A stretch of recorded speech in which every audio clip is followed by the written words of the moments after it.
Well, obviously, I'd quite happily for the entire human cast to die first. Yeah, no, obviously, I worked that out.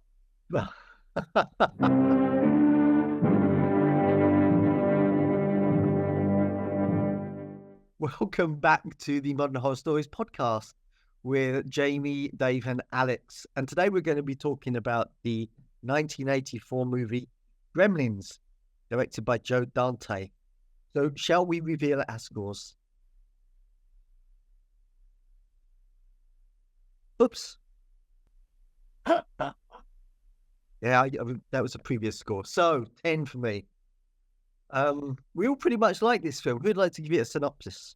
Yeah. Gremlins is about a family in a town in America, and the father comes home just before Christmas with a pet that he acquired at a basement Chinese everything store in the city. And when he acquires this pet, it's a very unusual pet called a mogwai. And he is given some warnings. Don't feed it after midnight. Don't get it wet. And don't get direct sunlight on it. And 1, 2, or 3 of these things do happen in the course of this movie. And there is a certain amount of chaos and mayhem and terror that ensues from this. And it is ultimately a family film, I think, but it is also a horror. So it sort of toes the line there somewhat, and we follow basically Zach Galligan's character Billy trying to save the town from his cute little pet. Yeah, I think you really hit the nail on the head in that it really dances the line between what is horror and what is a screwball comedy and what is a children's film. And we're including it in our Christmas selection of horror films. And when we started watching it, or when I started watching it, I hadn't seen it for over 10 years, and I couldn't really remember how I felt about it as a horror. I know I liked the movie, but I couldn't remember if I really felt it was a horror, but I think it is a horror. And Alex, you've seen it for the very first time this week, I believe. Yeah, it was, it meant that I sort of started feeling Christmassy right as soon as it started. It was, first time watching it, and I was just really, really charmed by the whole thing. I think pretty much from pretty close to the start, I mean, there are all these, I think it's referenced directly at one point, but It's a Wonderful Life sort of comes up as a reference point.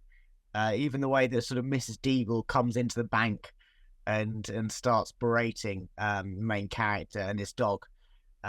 It's just I was sort of immediately invested in those characters, and I was particularly impressed by the animatronic Mogwai.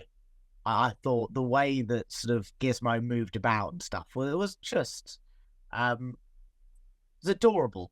That's one of the ways of putting it, I suppose, is when you get sort of CGI cute creatures, they never feel quite as sort of tactile. You don't feel you could reach out and touch them. But with these, you absolutely did, in the sort of, not just when they're all lovely and cute at the start, but when they change and when their sort of texture becomes all horrible. Even then you can sort of feel that as well. And there are some amazingly done scenes, I think, and this is a bit of a spoiler, but the best scene in the whole film for me, and I've got no idea how they went about filming it, is the one where it's all of the gremlins in the bar, and there's, so many different things going on at once, and only one human actor in that scene. And yes, I'd be absolutely fascinated to know how on earth they managed that one. Yeah, the animatronics and puppetry was incredible. And as you said, like, Gizmo seems so alive at certain points. Most of the film, I'm really rooting for him as a real character and as a real living being.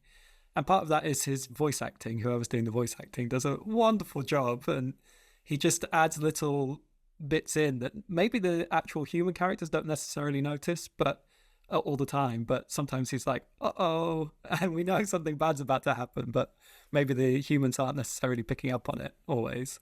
And it's just Yeah, he's so cute and so lifelike, and I really cared about him. Similarly, the dog, I really was fantastic character and fantastic actor, dog actor. You really believed all the moments that involved him.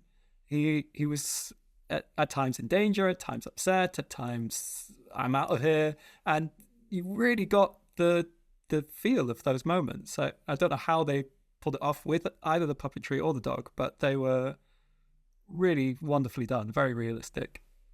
Yeah, I want to echo both of you.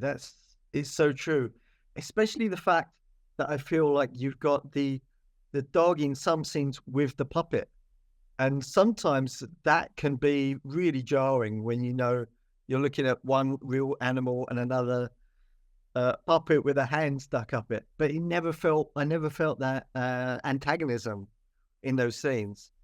The puppets were fantastic.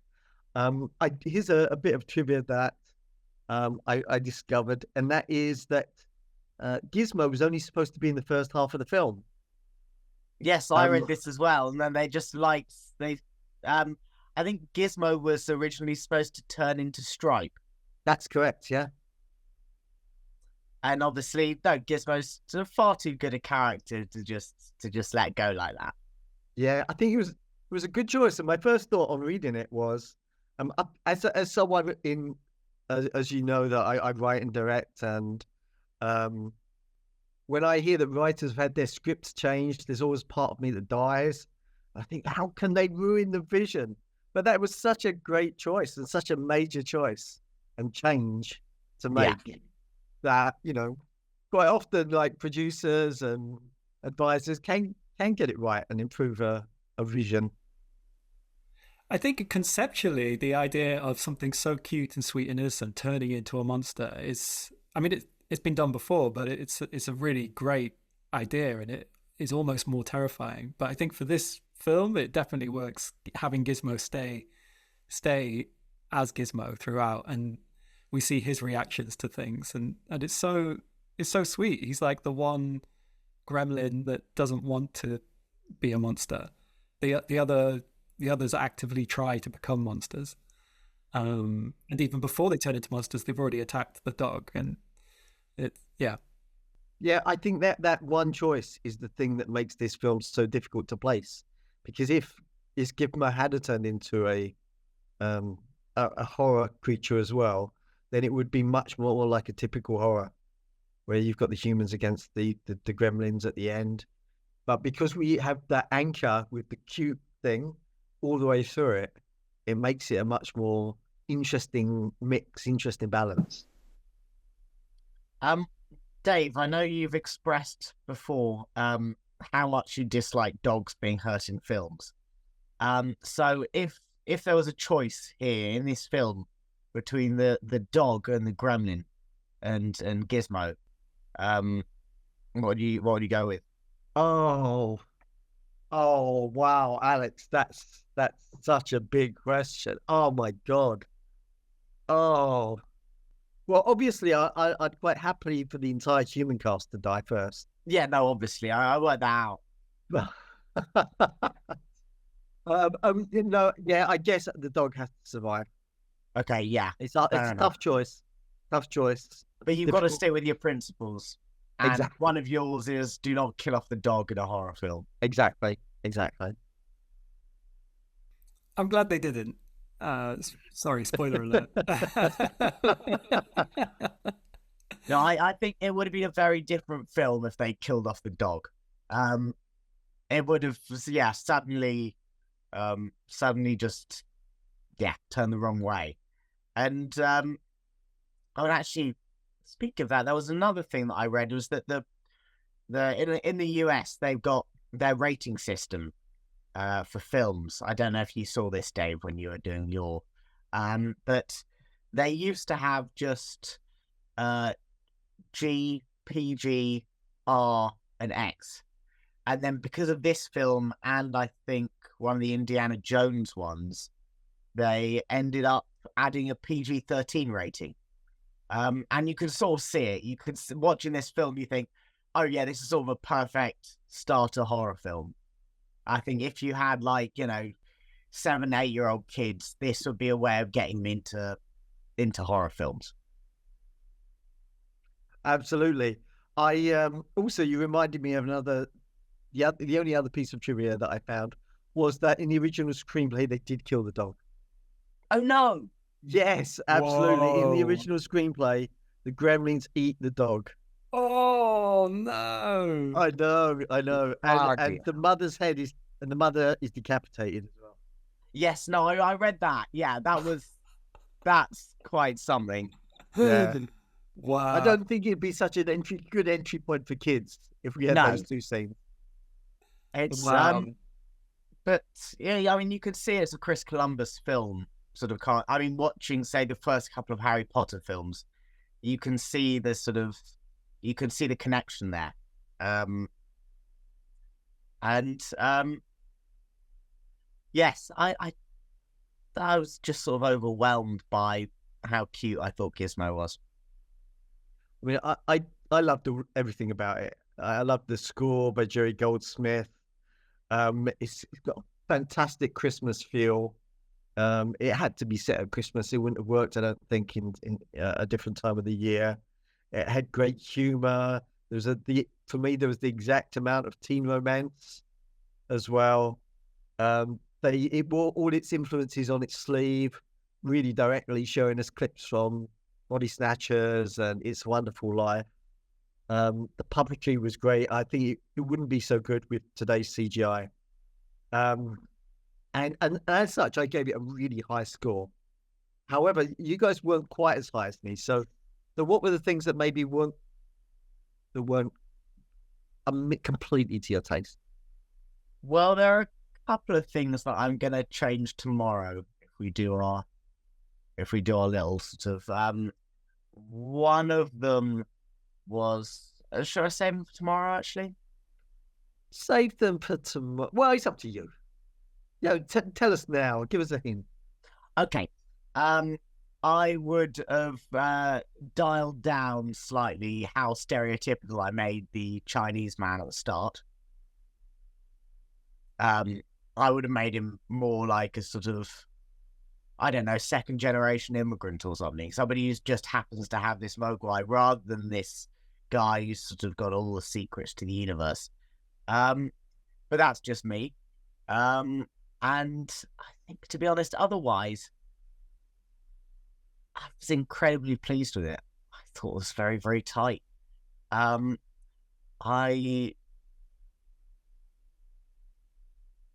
person would have got decapitated if I'd have made the film. I have a guess who, but maybe we should save it for tomorrow. I just to push back on the Chinese character at the beginning. He's obviously his son is obviously completely Americanized. Yes, yeah. That saved it for me, I think. But the reason I was okay with his character was, for me, the whole thing was a fairy tale, because the fact that they never questioned those creatures at all throughout the whole film. The guy goes into a shop, buys a really bizarre creature. It's never questioned. He takes it home to his son. It's not questioned. Shows a friend. It's not questioned. For me, it's a fairy tale from that point of view. I mean, if it had been a horror film, someone would have said, "What the fuck is that?" Do you know what I mean? At some point, he even takes it to his science teacher, and his science teacher goes, "Oh, that's interesting. Let's have a look at this thing." So I defend the kind of Chinese character at the beginning because I feel it's more of a kind of caricature fairy tale. But I also take your point. Yeah. But with the science teacher, there was no sense that his ideas of how reproduction works were in any way revolutionized. It was something. I mean, if I were a science teacher and I saw creatures reproducing like that, I think I'd start despairing. What have I been doing? All of my understanding of the reproductive system is just complete nonsense. God, the existential crisis you'd end up having as that science teacher.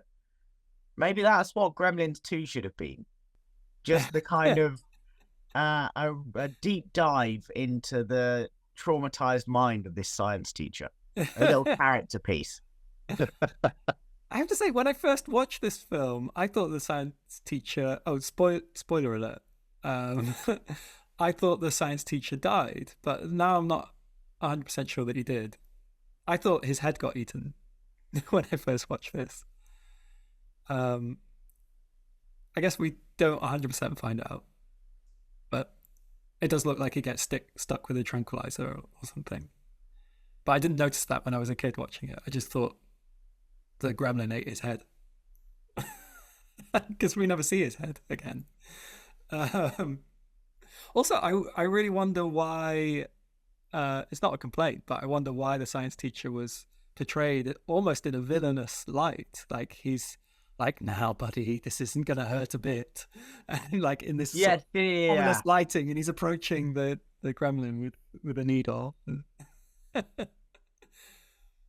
I thought that was interesting. It kind of made it feel like, oh, well, he's just getting what he deserves in a way. But I don't know. It was a weird light to paint him in, I thought, in that situation.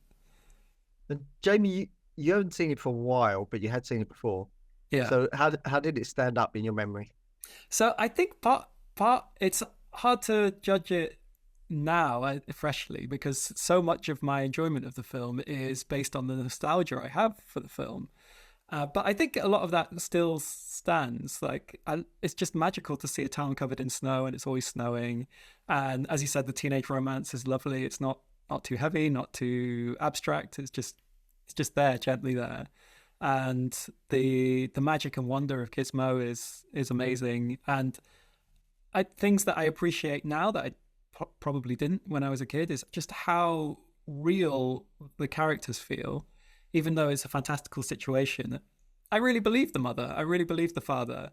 You know, he's kind of a wacky character, but I believe him, and I believe he's sincere in all of everything he says and does.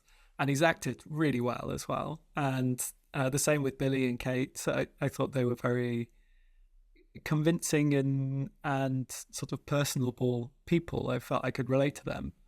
And so, yeah, watching it as an adult, I feel like it's still a really great film, but it has a lot of that sort of childhood nostalgia feel to it of this magic and wonder.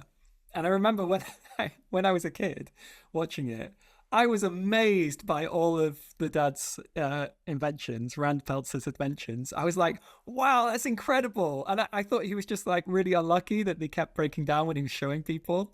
I thought, oh no, this poor inventor, you know, he's made these incredible things and they just happen to keep breaking every now and then.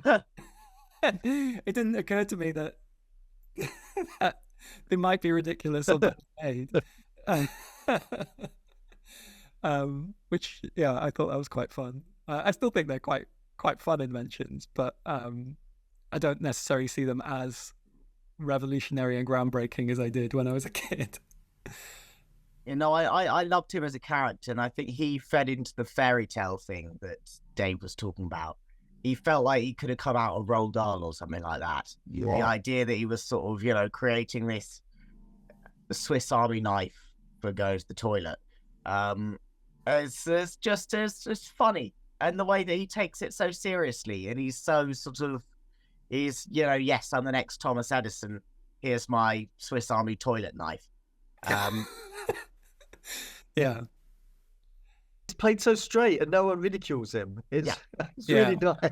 Yeah, at no point does anyone ridicule him. Like, I mean, when he's not in the room, the mum and the son are like, yeah, exactly. but still, like, even when Billy comes in and he's like, oh my god, I got water on Gizmo, or Corey Feldman got water on Gizmo, but Rand wants to stop him and show him this invention, and Billy seems very sincere and is like, oh, that's really neat. Yeah. They're all really nice to the dad. Yeah. Maybe their dad's dying or something, and they just don't have the heart to, like, tell him his inventions are shit. I wonder if that was in the subtext of the script. The director had a little chat with the actor. You know, he's dying throughout this whole movie. Yeah. Or there's like a deleted scene where the mum goes, "Oh, yeah, are you worried about Dad? Mate? Just leave him to it. So just nod and say his inventions are good." Poor Oh, bloke. the mum is a badass. The way she The goes mum's after the great. Gremlins. I wanted more of her. Yeah. That was one of my things. I'm writing that one down. And cut out this one so I can say the next one. Yeah. Yeah, the mum, like, just dispatching Gremlins left, right, and center. Yeah. In different ways as well. She was hardcore with all of that.